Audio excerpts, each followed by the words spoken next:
Hello বন্ধুরা, তোমরা সবাই কেমন আছো? আমি বিপুল, আর এটা আমার প্রথম ব্লগ। ভাবলাম শুরুটা হোক একদম নতুন, ফ্রেশ, আর একটু রান দিয়ে।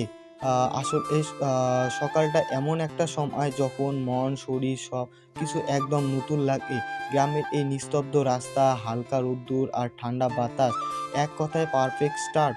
আমি প্রতিদিন চেষ্টা করি সকালটা সক্রিয়ভাবে শুরু করতে। সকালে ওঠা শুধু শরীরের জন্যও না, মনকেও শান্ত করে দেয়। যারা সকালে এখনও ওঠেনি, একদিন বেরিয়ে দেখুন ভোরের এই নরম আলো, পাখির ডাক আর বাতাসের গন্ধ সত্যি এক অন্যরকম অনুভূতি। আর প্রতিদিন একটা সকাল আসে নতুন আলো আর নতুন আশার মতো।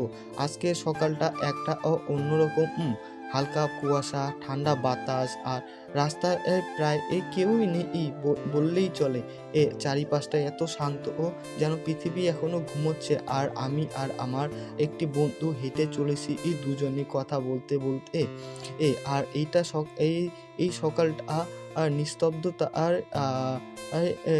নিস্তব্ধতার মাধ্যমে কেটে যায়। তো বন্ধুরা, এটাই ছিল আজকের সকালের গল্প। তুমি কোথায় আসো? তোমার সকালটা কেমন কেটেছে কমেন্ট করে জানাও। আর ভালো লাগলে এই চ্যানেলটা অবশ্যই সাবস্ক্রাইব করে পাশে থেকো, কারণ প্রতিটা সকালেই একটা নতুন গল্প শুরু করে তোমার আমার সকলের। ধন্যবাদ।